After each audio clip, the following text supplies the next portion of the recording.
ketika banyaknya isu-isu di kalangan elit atau di isu-isu publik bahwa ada kecenderungan Ya, dari Pak Jokowi ini yang tidak adil terhadap tiga pasangan yang iya, ada. iya, betul, Nah, betul. kemudian ingin kita buktikan ke Iya. masyarakat apakah benar gitu Iya, ya iya, iya. pendapat publik ini dengan pendapat masyarakat umum gitu ya. Ternyata setelah kita tanya apakah memungkinkan atau ada kemungkinan Pak Jokowi nanti akan memihak salah satu paslon. Ternyata masyarakat menjawab dan yakin bahwa Pak Jokowi akan cenderung adil gitu ya dengan tiga pasangan yang ada, dan terbukti ketika itu diundang makan siang gitu Oh, ya iya, iya. di Di istana, istana itu ya. sekaligus membuktikan sentimen-sentimen yang beredar bahwa Pak Jokowi ini cenderung adil dan merangkul ya, semua pasangan baik itu 01, 02 maupun 03. Iya. Ya, politik dinasti ini kan sebenarnya tidak pernah terlepas dari pemilu kita ya. Mau sampai kapanpun pemilu, pasti isu-isu ini yang akan terus muncul. Oh, iya, iya, Kalau iya, iya. tidak politik dinasti, politik identitas. Iya, iya, Ini iya. adalah dua isu yang selalu Dilempar dilempar kepada publik. publik seolah-olah ini menjadi satu masalah yang serius. Ternyata ketika kami konfirmasi kepada Iya, iya, masyarakat iya, ya, iya. jadi kami melakukan riset itu tidak hanya riset kuantitatif tapi Tapi juga juga riset kualitatif ya. kualitatif ya. Kita menggali secara mendalam pendapat dari masyarakat. Ternyata masyarakat merasa baik-baik saja dengan hal itu gitu. Publik itu udah jenuh, sudah capek lah dengan pilpres dari 2014 dan 2019 yang Membelah. membelah ya, bahkan keluarga aja bisa menjadi konflik gitu Iya, ya. iya, iya, di Yang antara dua. awalnya ini jadi bermusuhan gitu hanya karena berbeda Iya, pendapat. iya. Nah, publik itu udah jenuh dengan hal-hal seperti itu. Oh.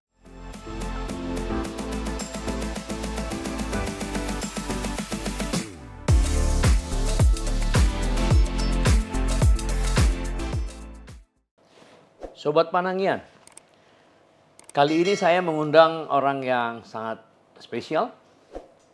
Mengapa saya sebut orang yang spesial? Karena beliau ini adalah seorang tokoh muda, bahkan yang termuda, yang memimpin sebuah lembaga survei.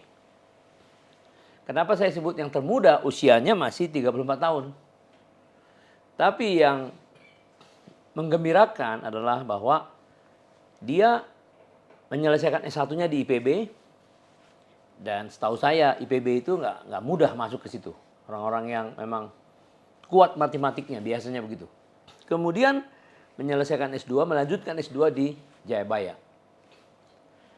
Dan yang terakhir menyelesaikan PhD atau doktor di Unpad, Universitas Pajajaran di Bandung. Di fakultas dia mengajar, sekaligus dia mengajar ya. Jadi orang-orang yang mengajar biasanya adalah orang-orang yang memiliki keunggulan dibandingkan dengan mahasiswa lain. Nah, mengajar di Fakultas Hukum Komunikasi dengan subjek pengajarannya, mata kuliahnya adalah metode penelitian kuantitatif dan statistik sosial. Jadi benar-benar match dengan apa yang dikerjakannya sebagai tokoh termuda yang melakukan survei. Dan yang menarik, survei ini, lembaga surveinya ini adalah lembaga survei perintis. Ya, bisa katakan perintis karena didirikan pada tahun 2006, bulan Juli, tanggal 17, oleh orang tuanya sendiri, ya, yaitu Dr. Umar S. Bakri, MA. Jadi ini adalah perintis dari lembaga survei sejak ya tahun 2006 ya. Berarti sudah hampir mendekati 20 tahun. Dan LSN ini juga menjadi anggota dari Asosiasi Survei Opini Publik yang bernaung sekitar 42 pollster atau lembaga survei. Nah, untuk tidak berlama-lama saya akan menyapa dulu. Selamat datang Dr. Gema Nusantara Bakri. Ya, selamat. Ya. Terima kasih atas kedatangan Anda, dan kita udah beberapa kali kontak ya, belum bisa sekarang. Nah, saya akan bincang-bincang sedikit tentang hasil yang Anda survei pada bulan November ya. November. Ya, mengenai pandangan-pandangan publik terhadap ya bisa dikatakan dinamika politik juga ya. Tapi terutama soal perhelatan pemilu presiden, pilpres ya. Nah, di sini saya melihat bahwa hasil survei Anda mengatakan bahwa apakah Anda sangat puas atau kurang puas atau tidak puas terhadap kinerja Presiden Jokowi selama hampir 2 periode kepemimpinan. Dan jawabannya yang puas itu sekitar 76,2%. Kenapa bisa begitu ya? Ya, pertama kami melakukan riset ya. Ya. Bukan cuma 1 atau 2 kali saja, tetapi sudah mulai melakukan kajian itu dari 2019 saat pemilu yang lalu selesai, kita sudah mulai melakukan kajian. Nah, dari beberapa survei periodik yang kami lakukan selama 3-4 bulan sekali, memang tingkat kepuasan Presiden Jokowi itu cukup tinggi, gitu ya. Bahkan sempat menyentuh 77,2% ya, betul. di bulan September betul, 2023. 23 ya. Nah, kemudian sedikit turun menjadi 76,2%. Nah, penurunan ini kurang lebih ya karena ada permainan isu yang dikatakan politik dinasti.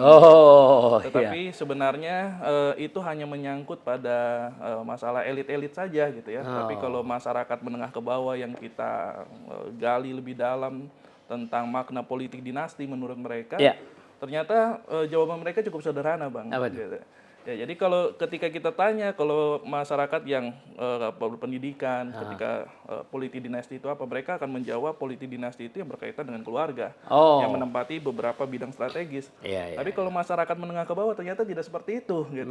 Cara melihatnya dinasti itu seperti apa gitu ya, beda ya? Berbeda gitu ya, yang akhirnya apa yang disampaikan oleh para elit itu tidak sampai ke masyarakat menengah ke bawah.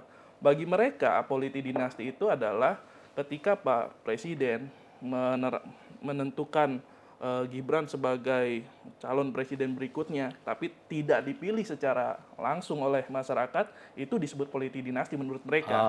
Tapi kalau itu sudah ditawarkan ke pasar dan pasar itu memilih secara langsung, kan masyarakat bisa menentukan apakah dia nanti akan memilih atau tidak.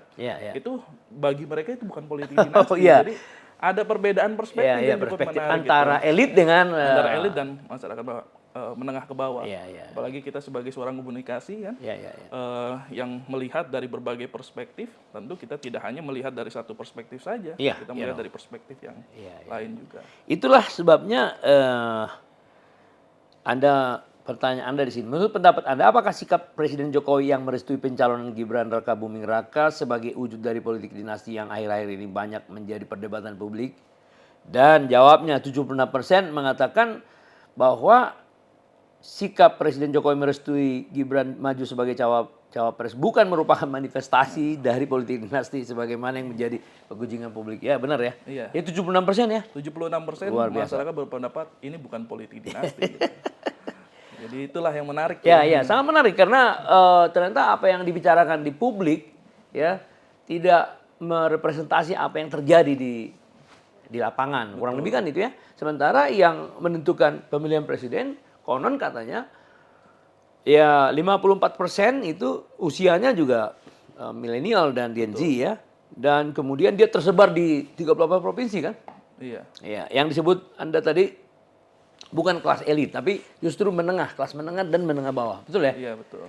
Nah, kemudian ada lagi pertanyaan Anda yang selanjutnya. Apakah Anda percaya atau kurang percaya bahwa pemilu akan berlangsung dengan berlangsung umum, bebas, rahasia, luber, serta jujur dan adil atau jurdil sebagaimana menjadi harapan seluruh masyarakat Indonesia? Berdasarkan hasil survei LSN, mayoritas publik atau 65,6% responden mengaku percaya bahwa pemilu 2024 akan berlangsung secara luber dan jurdil. Apa yang menjelaskan itu? Ya, jadi pertama ketika kami melakukan survei di lapangan tidak hanya 1-2 variabel yang kami ukur gitu ya. Ketika banyaknya isu-isu di kalangan elit atau di isu-isu publik bahwa ada kecenderungan dari Pak Jokowi ini yang tidak adil terhadap 3 pasangan yang ada. Betul. Nah, kemudian ingin kita buktikan ke masyarakat apakah benar gitu ya pendapat publik ini dengan pendapat masyarakat umum gitu ya. Ternyata setelah kita tanya apakah memungkinkan atau ada kemungkinan Pak Jokowi nanti akan memihak salah satu paslon. Ternyata masyarakat menjawab dan yakin bahwa Pak Jokowi akan cenderung adil gitu ya dengan 3 pasangan yang ada, dan terbukti ketika itu diundang makan siang Oh iya iya. di istana, Istana itu ya. sekaligus membuktikan sentimen-sentimen yang beredar bahwa Pak Jokowi ini cenderung adil dan merangkul ya, semua pasangan baik itu 01, 02 maupun 03. Ya. Jadi artinya kecurigaan berbagai pihak yang mengatakan bahwa pemilu akan curang itu tidak terbukti. tidak terbukti ya, tidak mendapat konfirmasi mendapat dari masyarakat ya. Jadi, saya malah menduga ya, jadi begini. silakan, Gitu. ya. Jangan-jangan ini ada isu-isu ini sengaja dihembuskan oleh Pihak tertentu. pihak-pihak tertentu ya untuk menarik simpati Oh, gitu dari masyarakat. Karena masyarakat kita itu kan masyarakat yang cenderung memiliki empati yang tinggi ya, simpati yang tinggi ketika ada salah satu pasangan atau salah satu tokoh merasa terzolimi, itu akan mendapatkan atensi, mendapatkan simpati. Ternyata hal itu tidak terbukti, gitu ya. Jadi mungkin strategi yang dimainkan bisa jadi tidak tepat gitu ya. Kalau itu dimainkan saat jauh-jauh hari sebelum pemilihan, mungkin masih bisa mendapatkan empati. Tapi kalau sudah mendekati hari pemilihan, oh ini udah permainan politik gitu ya. Gitu ya. Hal-hal tersebut tidak menarik perhatian masyarakat gitu. ya. Nah selanjutnya pertanyaan Anda, apakah menurut Anda isu politik dinasti yang menjadi wacana publik akhir-akhir ini merupakan masalah serius yang dapat mengganggu pelaksanaan pemilu 2024 yang berlangsung luber dan jurdil? Berdasarkan hasil survei LSN, mayoritas publik 67,8% responden berpendapat bahwa isu politik dinasti bukan masalah serius yang dapat mengganggu pelaksanaan pemilu 2024. Gimana penjelasan itu? Iya, politik dinasti ini kan sebenarnya tidak pernah terlepas dari pemilu kita. Ya. Mau sampai kapanpun pemilu, pasti isu-isu ini yang akan terus muncul. Kalau tidak politik dinasti, politik identitas. Ini adalah 2 isu yang selalu dilempar kepada publik seolah-olah ini menjadi satu masalah yang serius. Ternyata ketika kami konfirmasi kepada masyarakat, jadi kami melakukan riset itu tidak hanya riset kuantitatif, tapi juga riset kualitatif ya. Kita menggali secara mendalam pendapat dari masyarakat. Ternyata masyarakat merasa baik-baik saja dengan hal itu gitu. Itu memang sudah menjadi bagian dari politik kita gitu ya, politik dinasti dan politik identitas. Nah, mereka lebih cenderung melihat apa yang bisa mereka berikan kepada masyarakat gitu, yang benar-benar langsung dirasakan oleh masyarakat, bukan hanya masalah retorika belaka, apalagi masalah isu-isu yang sebenarnya mereka tidak butuhkan itu. Iya. Karena memang pemilih kita ini ya nanti mayoritas adalah milenial ya. Betul. Jadi orang lebih berpikir ya apa namanya ya praktis ya. Praktis. Ya. Jadi tidak rasional. rasional. Nah, kemudian apakah pertanyaannya Gema kepada publik, apakah Anda percaya atau kurang percaya terhadap isu yang menyebutkan bahwa Presiden Jokowi akan menggerakkan seluruh aparatur negara, TNI, Polri, dan ASN untuk memenangkan pasangan Prabowo Gibran pada pemilu 2024 nanti? Berdasarkan hasil survei LSN, mayoritas publik atau 72,5% responden mengaku kurang percaya terhadap isu yang menyebutkan bahwa aparatur pemerintah, TNI, Polri, dan ASN akan tidak netral, alias akan digerakkan Presiden Jokowi untuk memenangkan pasangan Prabowo dan Gibran. Menarik juga itu. Apa itu? Kenapa itu bisa gitu? Ya itu salah satu variabel yang kami ukur ya. Dilihat dari adanya isu bahwa tadi Pak Jokowi cenderung tidak netral gitu akan menggerakkan aparatur negara baik itu TNI, Polri dan lain sebagainya, ASN. Ternyata itu tidak berdampak di masyarakat gitu. Masyarakat merasa yakin bahwa Pak Jokowi ini akan netral gitu, dan akan memposisikan dirinya sebagai negarawan ya, tidak akan memihak kepada calon-calon tertentu, meskipun ya di dalam calon itu ada keluarganya, tetapi dari sudut pandang negara beliau akan mendukung ketiga pasangan ini untuk maju di dalam Pilpres 2024. Jadi itu soal kepercayaan publik terhadap Pak Jokowi jadinya ya, akhirnya ya. Berarti kan akan beririsan dengan tingkat kepercayaan publik terhadap Presiden. Yang 76,2% itu. 76,2% itu tadi. gitu. Ya. Dan itu yang jadi menarik ketika kita berbicara tentang tingkat kepuasan, ini secara tidak langsung Ya. akan berimbas pada elektabilitas dari masing-masing tokoh ini, Iya, masing-masing pasangan. gitu. ya. Siapa yang Ya. memposisikan Ya. sebagai oposisi itu justru akan Oh, mendapatkan iya. dampak yang negatif Iya, gitu, iya, dibandingkan yang cenderung melanjutkan Melanjutkan. program-program Pak Jokowi. Jadi yang approval rating 76,2 itu yang diperebutkan dua Itu yang pasang ya. diperebutkan, betul. Dua pasang ya. Awalnya hanya 02 saja. Oh iya. Gitu kan. 03 Pak Ganjar dan Mahfud ini cenderung ya menegaskan posisinya itu sebagai pengkritik pemerintah gitu kan. Oh. Yang akhirnya dinilai oleh publik ya, ini adalah salah satu blunder yang cukup serius gitu ya.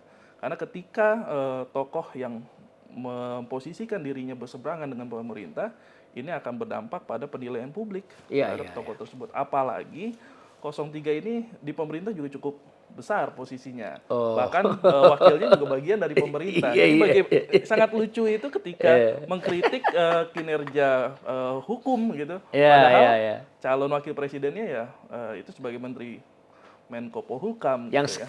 yang sekarang lagi yang sedang menduduki jabatan ya. Berarti kan publik melihat ini kok ada konsistenan konsistenan antara Capres Ganjar dan Cawapresnya itu ya. Jadi blunder ya. Jadi kalau menurut saya ini jadi cukup blunder ya, yang akhirnya secara tidak langsung ya itu akan berdampak pada elektabilitas Ganjar, dan itu terbukti kan dari riset terakhir yang betul. keluar ya Menurun dari Kompas ternyata sudah mulai tersalib. Nah kalau saya melihat dari pendekatan psikologi ya, mungkin pendekatan psikologi, jika seseorang atau sekelompok orang itu merasa di dalam tekanan ya, tekanan ini dalam arti mungkin elektabilitasnya mulai terkejar gitu ya, ini akan mengeluarkan reaksi-reaksi emosional seperti marah-marah pada saat pidato atau nangis, mengeluarkan ekspresi kesedihan. Itu adalah salah satu pelepasan stres kalau di dalam psikologi. Jangan-jangan itu adalah indikator elektabilitas ini mulai terkejar ini, gitu, atau mulai menunjukkan tren yang menurun. Gitu. Jadi ya ketika kita mendapatkan nilai-nilai kuanti, ya kita harus berdalam dengan nilai-nilai kualitatif. Kualitatif ya. Nah, itu salah satunya dengan apa yang ditampilkan elit-elit politik pendukung atau partai pengusung itu ternyata menunjukkan memang kondisi yang terjadi seperti itu. Nah, kemudian ada di sini lagi pertanyaan, seandainya saat ini dilaksanakan pemilihan presiden atau pilpres dan hanya diikuti 3 pasangan, ya, manakah yang Anda pilih dari ketiga paslon presiden dan wakil presiden berikut ini? Nah, di sini angkanya Prabowo Gibran 42,1, kemudian Ganjar Mahfud 28,8, kemudian Anies Caimin itu 25,2. Iya, dan yang belum undecided itu 3,9. Nah, angka-angka ini kalau dilihat dari ini kan November. Sekarang ini kan sudah ada keluar Desember. Ini nggak beda jauh. Kenapa bisa gitu ya? Iya, pada dasarnya ya kita harus memahami ya tujuan dari survei itu ya, karena masih banyak masyarakat yang kurang memahami apa itu survei dan apa itu tujuan survei. Pertama, survei itu adalah sebuah metode yang digunakan untuk memotret kondisi yang sedang terjadi pada saat itu, pada saat survei itu dilakukan. Nah, penelitian kami atau survei kami ini kan dilakukan dari tanggal 5 November sampai 12 November 2023. Yang mana hasilnya jika pemilihan dilaksanakan pada hari itu, maka Prabowo Gibran unggul dengan 42,1%. Betul. Ya. Nah, kalau kita lihat dengan lembaga-lembaga lain yang sudah mulai mengeluarkan hasil-hasilnya setelah kami melakukan survei, ternyata hasilnya tidak berbeda jauh. Walaupun ada sedikit kenaikan Walaupun ada sedikit kenaikan, tetapi itu masih di dalam range of error yang kita tetapkan. Nah, hal ini cukup wajar ya, karena kalau kita lihat tren ya dari awal 2023 sampai 2023 akhir ini, memang tren Pak Prabowo itu cenderung meningkat. Sedangkan Pak Ganjar ini naik turun. Ya, naik turun. Bahkan yang katanya isu Pak Ganjar setelah kena terpaan isu U20 yang gagal gitu ya, sempat rebound. Sebenarnya kalau kita memotret itu tidak benar-benar rebound, tidak benar-benar menyalip Pak Prabowo. Jadi itu fatal sekali ya? itu cukup fatal karena kalau kita lihat karakteristik masyarakat kita yang bisa kita bilang sebagai gila bola, Penggila, ya. penggila bola, dan itu kan adalah event yang sudah cukup dinanti gitu Iya, ya. iya, iya. Ingin melihat aksi-aksi calon pemain Kelas bola dunia. kelas dunia yang mungkin 10 tahun lagi akan jadi pemain terkenal gitu Iya, kan. iya, iya, iya. Dan dan berakhir kecewa ternyata Iya, tidak iya, iya. jadi dilangsungkan di Indonesia karena penolakan dari Ganjar Pranowo dan Wayan Koster yang mana itu berada dalam satu partai yang sama, PDIP. Oh. Bahkan ketika kita melakukan analisis media monitoring percakapan di digital di internet itu sampai ada tagline asal bukan PDIP. Nah ini kan cukup menarik gitu ya. Siapapun calonnya Iya, boleh iya. tapi asal Asal bukan PDIP. Nah berarti ini sudah melekat. Ya. Hal ini Oh. sudah melekat kepada PDIP yang sentimen negatif ini sulit dilepaskan.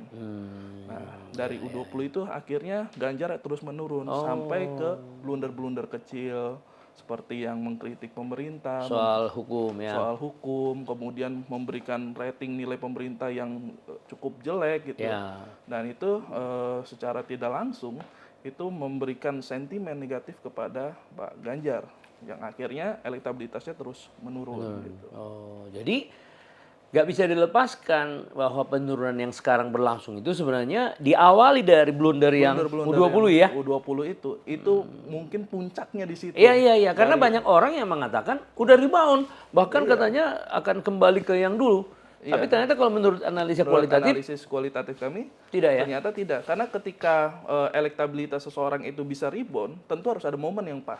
Oh. Pada saat itu tidak ada momen apa-apa, kenapa bisa rebound? Ya. Nah, Oh. kan ketika elektabilitas itu tiba-tiba naik, harus ada yang dilakukan, momen yang pas itu apa gitu. Ya, ternyata kalau kita lihat dari U20 sampai sekarang kan tidak ada momen yang pas untuk menaikkan Ganjar sehingga itu bisa menjadi rebound. Makanya di dalam survei kami Ya. memang ketika U20 itu Ganjar sempat menurun dan sempat menaik kembali tetapi tidak mampu menggeser Pak Prabowo gitu. Ya karena memang tidak ada momentum yang pas gitu. Ya, ya, ya, ya. Jadi bisa dijelaskan secara kualitatif jadinya ya. Secara kualitas dan Iya. makanya angka-angka itu kan tidak akan bermakna kalau Iya, kita iya, tidak tanpa kualitatif. kualitatif. Untuk memeriksa apa yang terjadi ya. Apa yang terjadi, Fenomena-fenomena fenomena, di balik angka itu ya. Nah, ini juga menarik ya.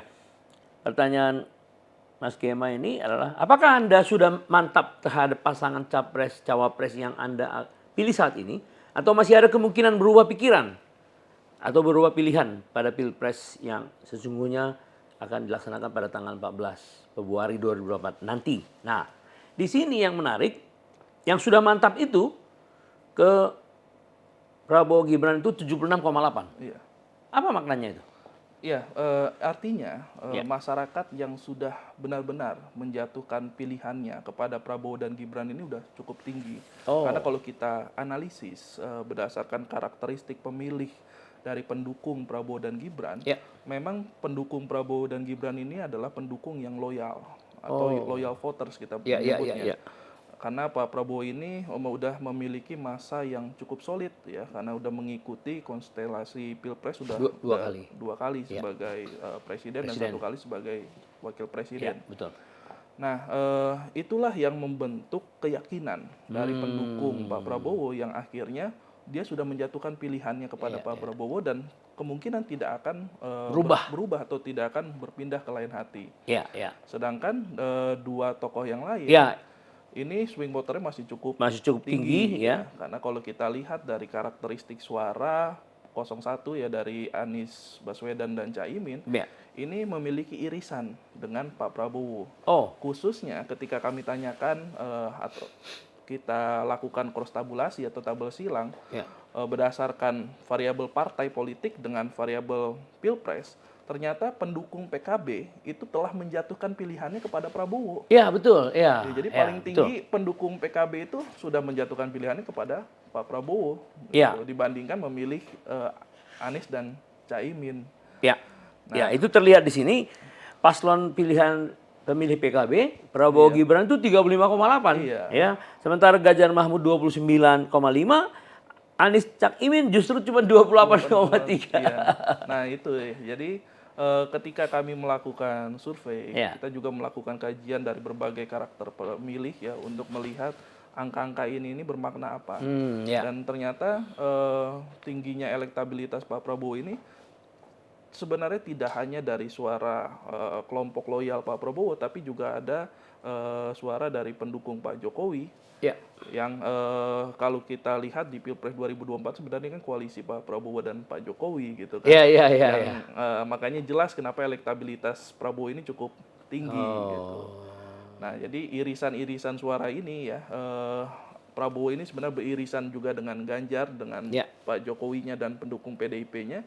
Begitu juga dengan Anies dan Caimin, Pak Prabowo juga ini cukup beririsan. Karena Ya, ya. pendukung Anies Caimin ini kan pendukung Prabowo Sandi pada tahun 2019 lalu. Ya, Gitu. ya. Jadi ketika misalkan Pilpres ini terjadi 2 putaran, kemungkinan 2 suara dari 01 dan 03 akan masuknya ke 02. Gitu. Oh, Gitu. justru itu ya? Iya. Ya, ya. Karena sudah sangat solid Karena sangat pendukungnya solid ya. pendukungnya dan Iya. sulit merubah. Berubah. Jadi ini soal waktu aja bagaimana stabilitas dari pendukungnya ini sampai menunggu tanggal 14 Februari ya. Betul. Ya. Jadi kalau Ya, ya, tidak ada perubahan yang Yang- signifikan dalam arti Pak Prabowo dan Pak Gibran ini tidak melakukan blunder-blunder yang cukup fatal, bisa saja pemilu ini akan segera selesai gitu ya. Oh iya, Gitu. iya, iya, iya. Ditambah dengan Iya, iya. beberapa hasil lembaga survei yang memang Iya. mengarah ke situ. Mengarah ke gitu. sana ya. Nah, di sini ada pertanyaan Mas Gema kepada para pemilih ya. Apa alasan Anda memilih pasangan Prabowo Gibran? Nah, alasan memilih pasangan Prabowo Gibran untuk menjamin keberlanjutan program-program strategis Jokowi. Itu yang nomor satu. Yang kedua, pasangan ideal kombinasi tokoh tua dan muda, berlatar belakang TNI dan sipil. Kemudian yang ketiga, kinerjanya sebagai Menhan dan Wali Kota Solo sangat baik, mengedepankan persatuan nasional. Nah, itu sekitar 4 ya. 4, satu lagi ada nih. Cara sosialisasinya di media sosial sangat menarik. Oh, itu.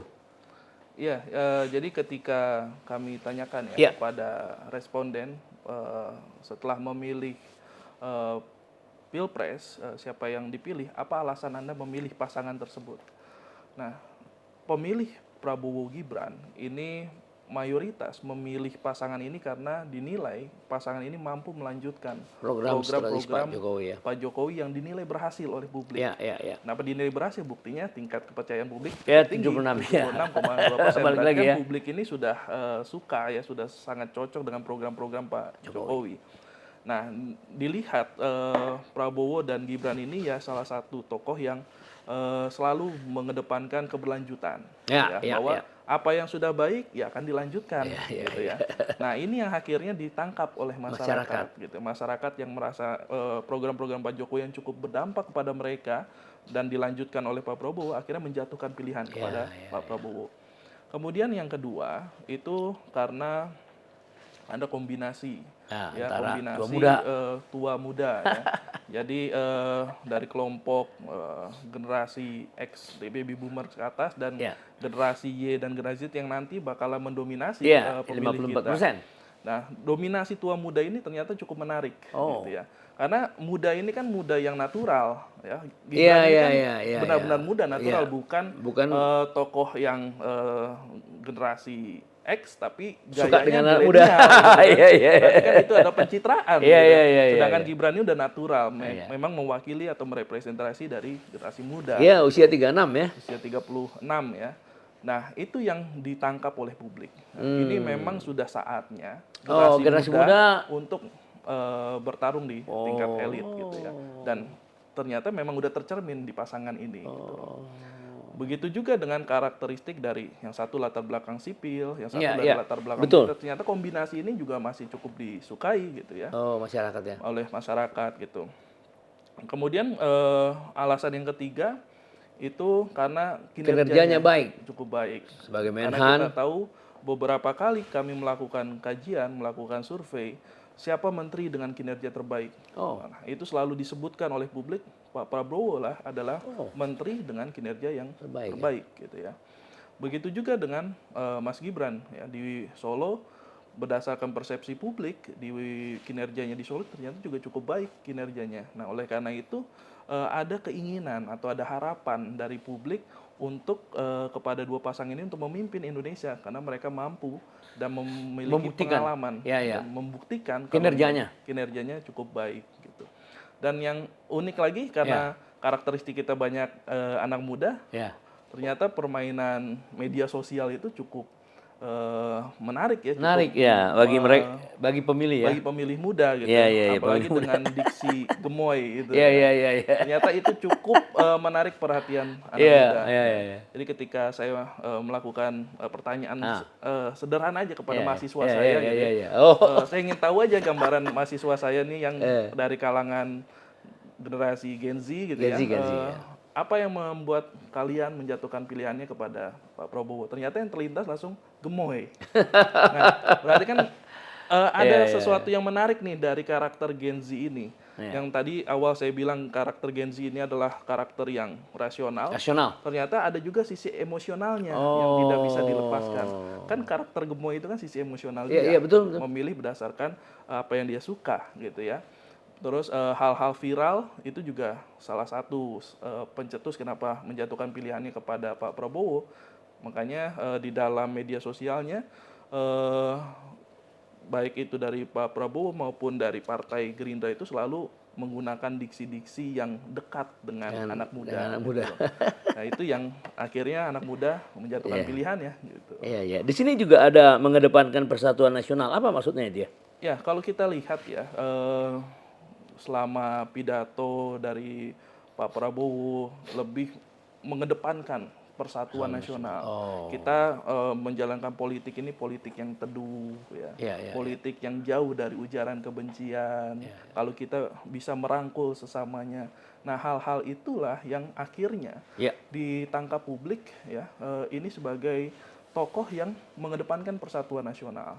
Jadi publik itu udah jenuh, sudah capek lah dengan pilpres dari 2014 dan 2019 yang membelah ya, bahkan keluarga aja bisa menjadi konflik. Iya, iya, iya. Yang awalnya ini jadi bermusuhan gitu hanya karena berbeda pendapat. Nah publik itu udah jenuh dengan hal-hal seperti itu, sudah capek dengan adu domba dengan cebong kampret dan lain sebagainya. Ini udah capek ketika ada figur, ada tokoh yang mengedepankan ayo kita semua sama-sama mengikuti pilpres ini dengan politik yang teduh ya, politik yang santuy, yang tanpa ujaran kebencian. Nah itu akhirnya publik menilai oh ini memang tokoh yang mereka inginkan gitu ya, supaya tidak terulang lagi memori kelam pada pilpres sebelumnya. Jadi kejenuhan masyarakat itu memang terekam juga dalam salah satu survei dari Vox Populi, ya,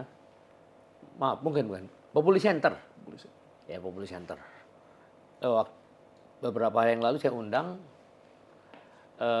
dia bilang begini bahwa survei mereka mengcapture bahwa masyarakat itu karena udah jenuh, ditanya lebih mana suka satu putaran atau dua putaran, soal efisiensi dan segala macam. Orang berpendapat begini, loh daripada uang itu yang untuk dua putaran itu dibuang kemana-mana, mendingan dibagi aja untuk masyarakat. Loh, berarti apa? Secara tidak langsung keberlanjutan yang Anda katakan tadi ya ditangkap oleh masyarakat, seakan-akan ya udahlah, pokoknya siapa yang bisa satu putaran lah, seperti ada kesan seperti itu. Gimana menurut pendapat Anda? Iya, itu tadi ya. Kejenuhan ketika masuk ke dalam putaran kedua kan kembali lagi nih ke dalam dua kubu. Nah, ketakutan-ketakutan itu yang tidak ingin dihadapi oleh masyarakat. Ya, ini udah benar 3 tokoh, 3 calon gitu ya.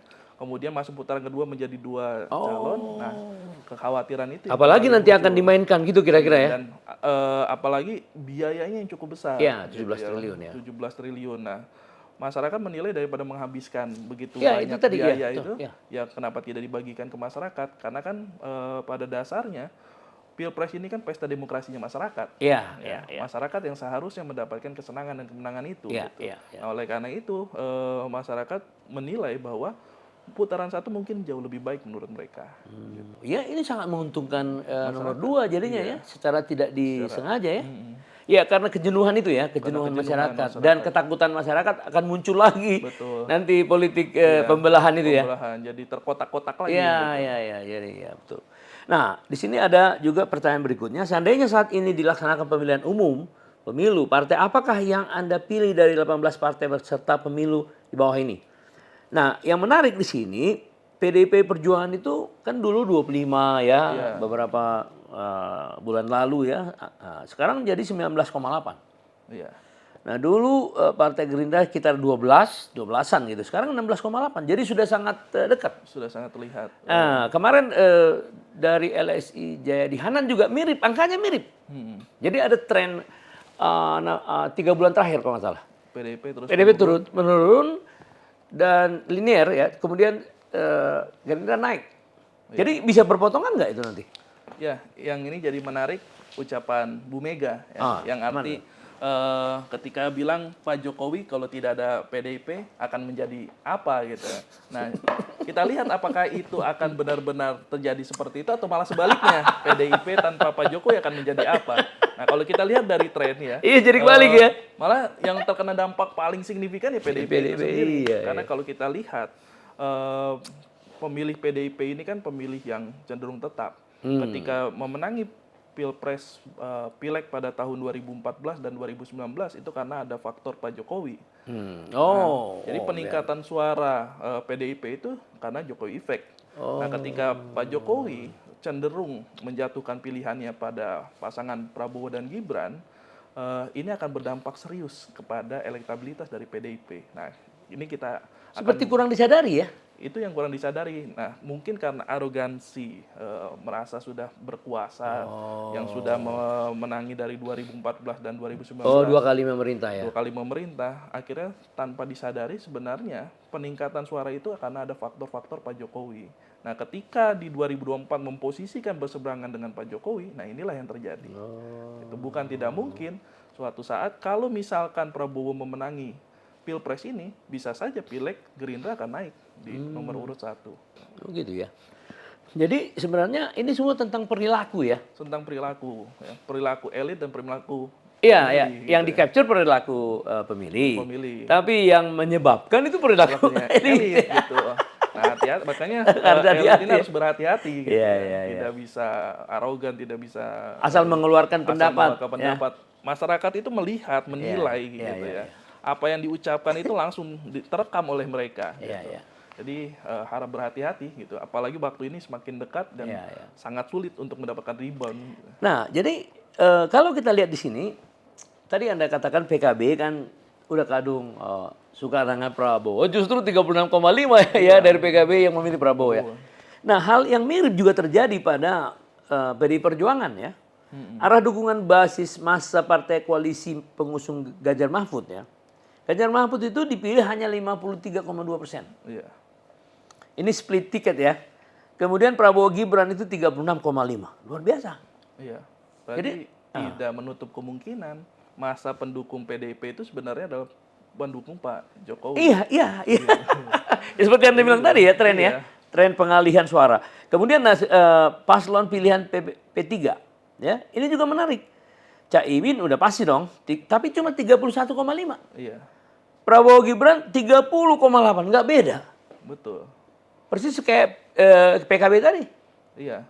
Dia di sana tapi memilih Gibran dan Prabowo gitu ya, Prabowo Gibran. Karena kan P3 itu pada Pilpres 2019 lalu mereka kan ada di kubunya Prabowo Sandi. Gitu. Jadi memang sudah cenderung menjatuhkan pilihannya kepada Prabowo. Jadi ketika maupun siapapun pengusungnya itu kan hanya di kalangan elit, tapi masanya, basis masanya itu sudah menjatuhkan pilihannya. Jadi itu sedikit menjelaskan kecilnya undecided voters di Prabowo tadi, hanya 20%. Iya. Karena ini swing voters. Swing voters. Karena ini justru dia kedatangan orang yang migrasi kan, jadi sangat kuat dong pasti kan. Yang migrasi dari sana ke sini nggak mungkin balik sana dong. Ditambah punya masa yang udah loyal. Aduh, solid. Aduh ya. Kemudian saya lanjutkan lagi ya. PKS memilih Prabowo masih ada 21%. Iya. Waduh, sangat diuntungkan. Itu residu dari yang 2019 ya, residu 2019. Kemudian pilihan Nasdem juga masih ada Ganjar Mahfud.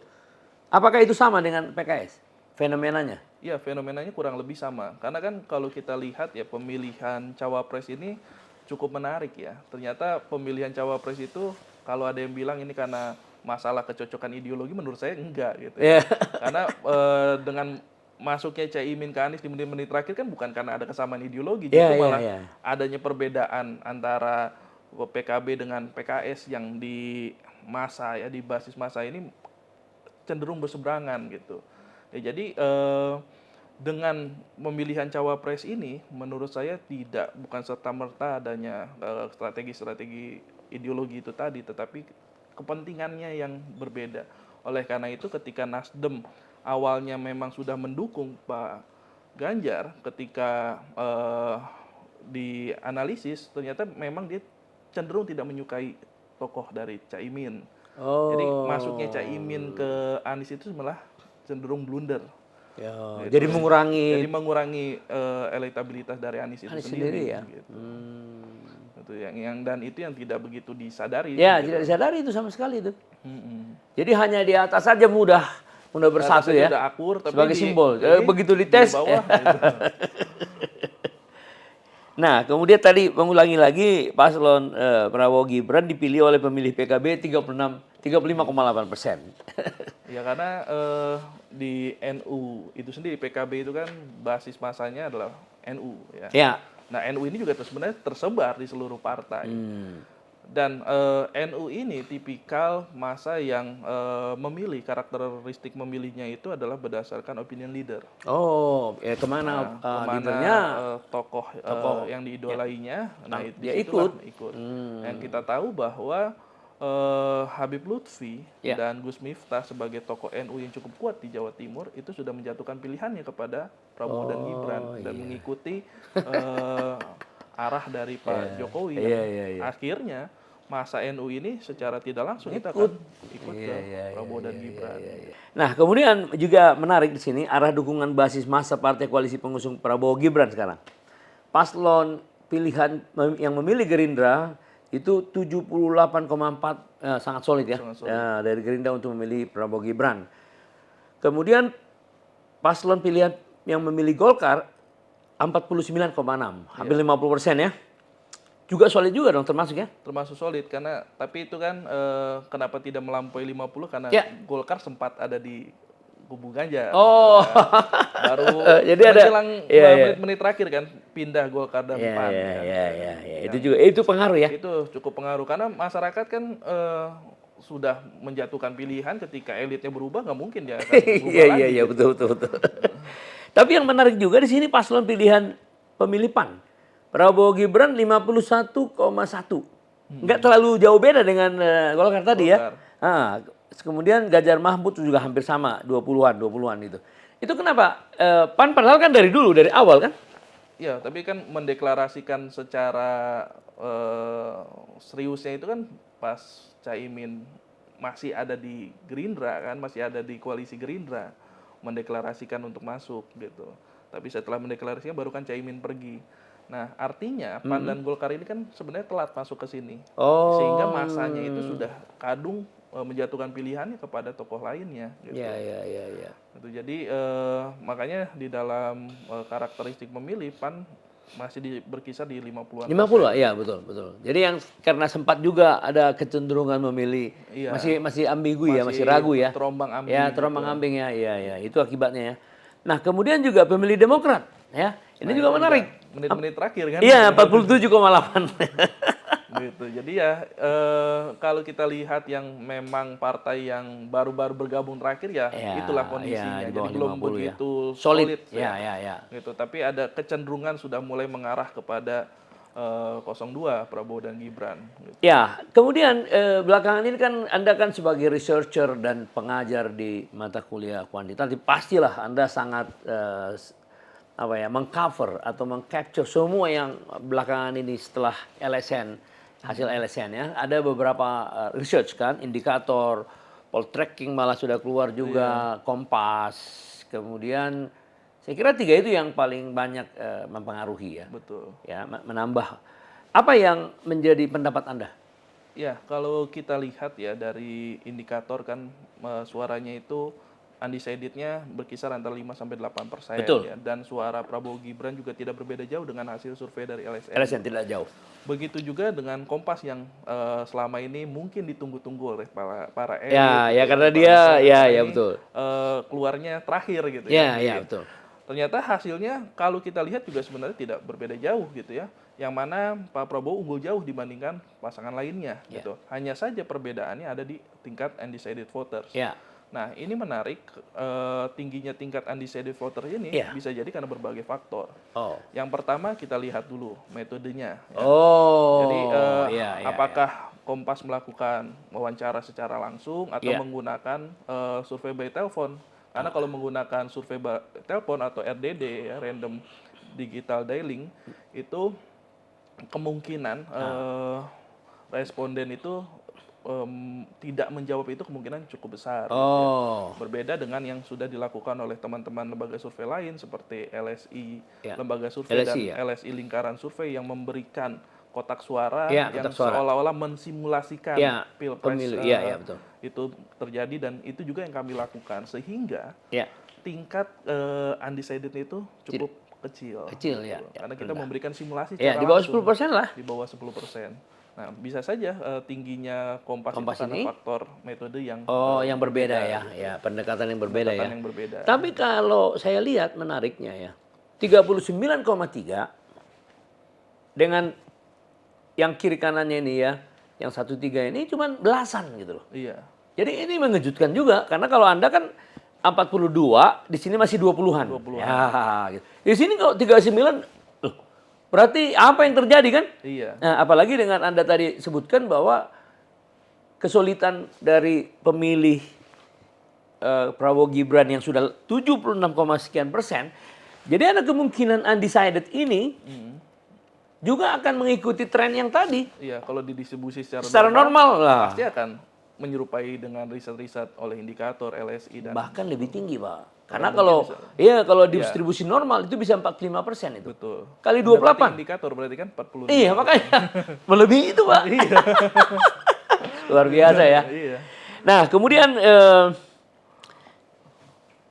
kalau menurut pandangan Anda ya, bagaimana nanti proses yang terjadi sekarang, yang sudah di-capture tadi, yang sudah kita analisis sampai Kompas yang baru kemarin, dengan waktu yang masih ada sedikitnya 60 hari kalau nggak salah ya, Iya.